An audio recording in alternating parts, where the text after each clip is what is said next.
Welcome to Beat the Index with Jake Becker. In my last video, I announced my 42% return trading growth stocks last year. And what's so cool about this number is that I didn't use any leverage, complicated option strategies, or black magic to make it happen. To prove it to you, I'm going to take you under the hood today and show you the tickers of the stocks involved in the portfolio, a history of the trades I made in my brokerage account, and the methodology I've developed to help me succeed in the stock market over these last few years so that you can beat the market like I do. Let's hop into it. So last year, the S&P 500 had a return of 17.88% with dividends included, which is a pretty great year historically. But on the other hand, my portfolio had a return of 42.76%, as you can see here. The difference is worth paying attention to. Just a few percentage points a year in excess gains can have a large effect on wealth accumulation over time. I've read hundreds of hours of talks from the world's greatest investment managers, and I am convinced that intelligent stock picking is the path to financial success. And this channel is an attempt to prove it to you. It is more work than index investing, but it is a skill that can serve you forever. Warren Buffett, Charlie Munger, Bill Ackman, and Peter Lynch are just a few examples of people who were able to outperform the market through diligent investing strategies. In every case, this involved a portfolio of better than average individual stocks. Last year, I started the year with $16,800 to invest, and the total investment gains for the year were about $8,722. And I'm going to move into the transaction history now. So during 2025, the portfolio was about 90% concentrated in Celsius, Dutch Bros, Bank of America, Discover, and Amazon. As you can probably tell from looking at this screen, I don't engage in day trading or penny stock speculation. I make a few trades every quarter, and my average holding period is longer than a year. I wanted to point out this holding right here. This was Celsius. It's an energy drink maker. I knew Celsius was a steal at $26 in January of 2025. It's one that did particularly well for me, and this entry point here existed because they'd had negative earnings surprises this quarter and sales were down. But upon further investigation, I discovered that the reason for this was a key buyer of their drinks, PepsiCo, had overstock. And so PepsiCo stopped buying new inventory for a few months. And this frightened retail investors, so the stock plummeted. As I looked into the details of this situation, it was behavior that wasn't out of the ordinary for a new distributor. It seemed like they were just figuring out how much to buy at once. The only real effect was lumpy quarterly sales. The stock was in free fall during this period, but the company underlying the stock wasn't. So Celsius held multiple top 5 sales rankings in the Amazon grocery store category during this whole debacle. And this provided some evidence to me that the consumers still loved the product just as much as they did before. And so I could see that the company would return to growth in the end. And this was true. As PepsiCo sales recovered, so did the stock. Here you can see the revenue quarterly for Celsius.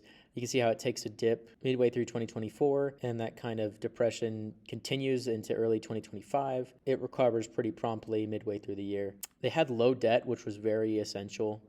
I was looking at that. I wanted to make sure that this is a small company, so I wanted to make sure that they weren't in risk of financial insolvency if things didn't pick up and turn around for them. They didn't have any dilution, and they have been doing really well.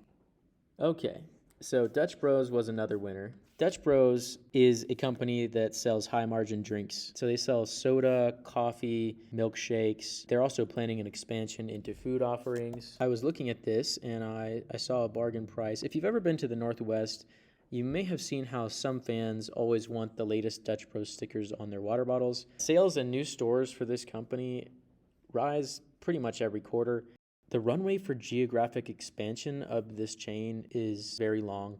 And we have about 1,000 stores. Saturation might look something like 30,000 stores. This entry point existed last year because their growth slowed down slightly. And the reason for this was because they were switching from a franchising model to a company-owned model. And they were going to focus on their new company-owned locations. I felt this was a good move, but it also depressed sales growth. Therefore, the stock dropped as well. So let's take a look at this. I bought in the 30s, and so as you can see, it's been a great ride since then. It's been very successful. The switch to company-owned models has done very well for them. I bought 100 shares at $31. It's risen sharply since then because sales have continued to rise. So that's Dutch Bros. Next, we're going to look at Discover. At the time, Discover was the credit card network with the lowest valuation and the biggest fraudulent transaction problems. Discover struggled with international market share, but it retained a fairly wide usage in the US. The price was low compared to profits, with a PE ratio of approximately 12 and a history of growing profit and dividends. I think my average price was a little under 170. So they were purchased, they're owned by Capital One, and Capital One since then has also had significant gains, basically judging that the acquisition went well.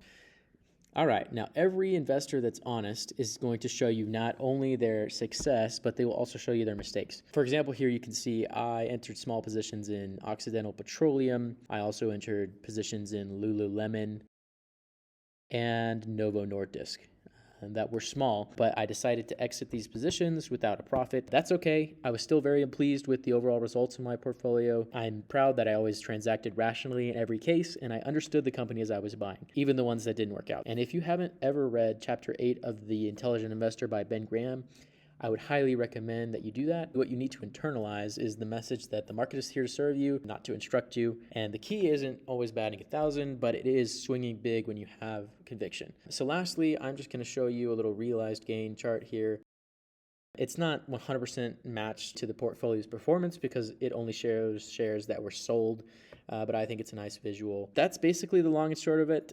This is a Schwab individual account, which is what I was using last year for this portfolio. However, I am opening a new account at Interactive Brokers for my first private fund this year, which I'm super excited about.